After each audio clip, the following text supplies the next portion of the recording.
कि पिछले दिनों अखिलेश भाई और हम दोनों लोग राज्यसभा में बैठे थे, देश के गृह मंत्री भाषण कर रहे थे और भाषण करते करते उन्होंने एक बात कही कि आजकल एक फैशन हो गया है अंबेडकर अंबेडकर अंबेडकर अंबेडकर।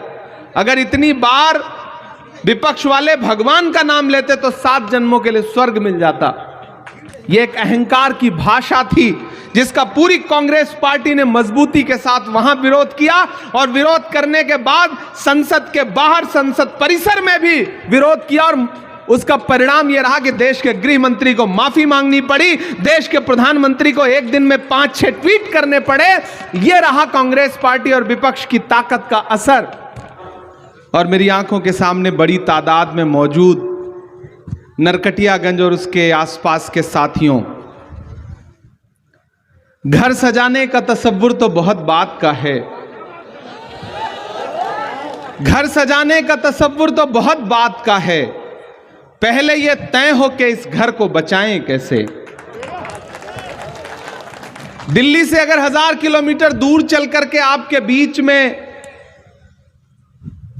लंबा सा सफर तय करके अगर हम लोग यहां आज बैठे हैं, अगर प्रदेश अध्यक्ष आपके अखिलेश जी अपने तमाम कार्यक्रम छोड़ करके इस कार्यक्रम में बैठे हैं और आपको जागरूक करने के लिए संविधान जिंदाबाद का नारा लगा रहे हैं, तो इसका मकसद और इसका मतलब आपको समझना पड़ेगा। मैं चंपारण की धरती पर खड़ा हूं। पूरी दुनिया में जब भी चंपारण का नाम आता है तो पूरी दुनिया बड़े अदब से इस इलाके को सर झुका के ये कहती है कि ये वो सरजमीन है जहां कभी महात्मा गांधी जी ने इसे अपनी कर्मभूमि बनाया और यहां से एक बड़े आंदोलन की शुरुआत की। मैं उस धरती पर खड़ा हूं। आपसे अगले 2, 3, 4, 5 मिनट जरूरी गुफ्तगू करना चाहता हूं। सबसे पहले तो मैं भाई अखिलेश जी को बधाई दूंगा। परिवार के मुखिया का जैसा भाषण होना चाहिए, परिवार के बड़े व्यक्ति का जैसा दिशा निर्देशन होना चाहिए, वो आज आपके भाषण में मुझे दिखाई पड़ा और मैं चाहता हूं एक बार जोरदार ताली बजाएं आज के उनके इस संबोधन के लिए। घर की दीवार में खुद तुमने किया है सुराख, अब कोई झांक रहा है तो शिकायत कैसी। जिस धरती को कभी महात्मा गांधी ने चुना अपनी कर्मभूमि बनाने के लिए, अगर आज वहां पर नफरत वाली ताकतें मजबूत होकर के बैठी हैं तो हमें अपने गिरेबान में झांकना तो पड़ेगा। मुझे याद है मैं पिछले विधानसभा चुनाव में यहां चुनाव प्रचार में आया था अध्यक्ष जी, मंच टूट गया था, ये शायद यही विधानसभा है, मुझे याद रह गया था। इसमें कोई दो राय नहीं कि जिस दिन हम एक यूनिट बनके, एक ताकत बनके लड़ें तो नफरत इतनी ताकतवर नहीं होती कि वो हमें हरा सके। लेकिन आपने कभी सोचा है कि मोहब्बत हमेशा हार जाती है, नफरत जीत क्यों रही है? क्योंकि नफरत कलेक्टिव होकर के, एकजुट होकर के कोशिश कर रही है और मोहब्बत के जो अलंबरदार हैं, जो मोहब्बत के पैरोकार हैं, वो अपनी अपनी दुनिया में मुट्ठी भर लोगों को लेकर के मगन हैं, खुश हैं। उन्हें लगता है कि दुनिया हम ही से चल रही है, हम आगे नहीं आएंगे तो कोई आगे नहीं बढ़ सकता। और इस चक्कर में एक एक करके सब हारे हुए, थके हुए अपने घरों में बैठे हैं। मैं आज नरकटियागंज में खड़ा होकर के, पश्चिमी चंपारण में खड़ा होकर के, बेतिया में खड़ा होकर, बगहा में खड़ा होकर के आप सारे लोगों से यह कहना चाहता हूं कि अगर आपको यह लगता है कि आने वाले चुनाव या जो गुजरा चुनाव था वो सिर्फ सांसद और विधायक बनने बिगाड़ने का चुनाव है, तो आप बहुत छोटा सोच रहे हैं। खतरा बहुत बड़ा है। देश की सत्ता पर बैठे हुए लोगों का जो अंतिम सच है वो यही है कि वो डॉक्टर बाबा साहब अंबेडकर के संविधान से नफरत करते हैं। याद करिए लोकसभा चुनाव में भारतीय जनता पार्टी के बड़े नेताओं के बयान, चाहे वो अनंत हेगड़े हो, चाहे लल्लू सिंह हो, चाहे ज्योति मिर्धा हो, चाहे मेरठ ला करके मुंबई से चुनाव लड़ाए गए और मौजूदा सांसद अरुण गोविल हो, नारा क्या था? हमें बहुमत दो, हम संविधान बदलेंगे। हमने आपने अपने कानों से सुना है इस नारे को। वो तो भला हो भारत की जनता का कि उसने 400 पार का नारा लगाने वालों को 240 पे ला करके ऐसा पटका कि न ये नारा भूले, बल्कि संविधान को सरमाथे लगाते हुए संविधान जिंदाबाद और संविधान को लेकर के पूरे देश में बातें करना उन्होंने शुरू कर दिया। ये आपकी और पूरे देश की संविधान के प्रति जो मोहब्बत है उसका परिणाम था।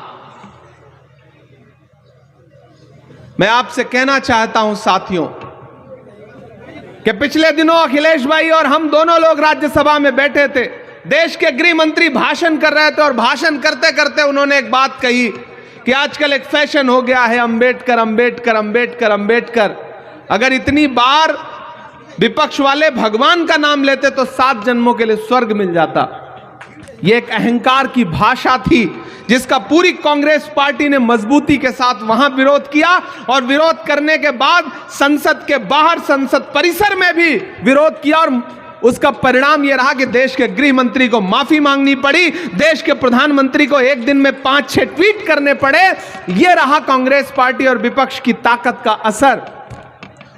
लेकिन यह बात उनके मुंह से ऐसे ही नहीं निकल आई है, इसके पीछे जो एक पूरी सोच है उस सोच को समझना पड़ेगा। जिन्हें तिरंगे से नफरत है, अपना झंडा प्यारा है, गांधी का कातिल अब भी जिनकी आंखों का तारा है, शर्मनाक इतिहास है जिनका अंग्रेजों से यारी का, वो अब हमको बांट रहे हैं सर्टिफिकेट गद्दारी का। उनके इरादे खतरनाक हैं, चूंकि पूरा सिस्टम पूरा तंत्र उनके साथ है, इसलिए बहुत सारी जगहों पे सफल होते हुए भी दिख रहे हैं। इसलिए हमारा आपका दायित्व तो बहुत बढ़ जाता है। यहां मंच पर सैकड़ों की तादाद में पदाधिकारी और नेता बैठे हैं। मेरा मानना है कि मंच पर मौजूद लोग ही अगर आज से एकजुट होकर के ये सोच लें कि हमें नफरत वाली ताकतों के खिलाफ आज से लड़ाई शुरू करनी है। हमारी दिक्कत क्या है कि हम सिर्फ चुनावी टाइम में चुनाव लड़ते हैं, जब टिकट मांगने का मौका आता है तब हम नई सदरी और नया कुर्ता पजामा निकालते हैं। सही है कि नहीं? चुनाव पूरे 5 साल लड़ना पड़ेगा, नफरत के खिलाफ पूरे 5 साल लड़ना पड़ेगा। वो नफरत को फैलाने के इतने असंख्य हथियार हैं उनके पास। हम आप यहां भाषण कर रहे हैं, उनका पूरा एक आईटी सेल बैठा है, आपके कौन से बयान को कहां काट करके कहां पहुंचा दिया जाएगा आपको पता भी नहीं चलेगा। इस देश में तकरीबन 350 मिलियन लोग हैं जो फेसबुक यूज करते हैं, 450 मिलियन लोग हैं जो यूट्यूब यूज करते हैं, इंस्टाग्राम यूज करते हैं, और तकरीबन 563 मिलियन लोग हैं जो व्हाट्सएप यूज करते हैं। हमको आपको पता ही नहीं है कि सोशल मीडिया का कैसा दुरुपयोग करके आपके खिलाफ प्रोपेगेंडा चलाया जा रहा है, और हम अपनी दुनिया में मगन होकर के हमें लगता है कि नहीं, संविधान भी सुरक्षित है, लोकतंत्र भी सुरक्षित है, देश भी सुरक्षित है। उधर अमेरिका से हमारे बेटों को बेड़ी और हथकड़ी लगा करके देश में भेजा जा रहा है, और देश के प्रधानमंत्री नमस्ते ट्रंप का नारा लगा रहे हैं।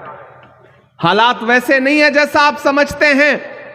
राहुल गांधी जी अपने भाषणों में हमेशा एक बात कहते हैं कि जब जेब कतरे को आपकी जेब काटनी होती है तो पहले आपका ध्यान भटकाता है और फिर आपकी जेब काट लेता है।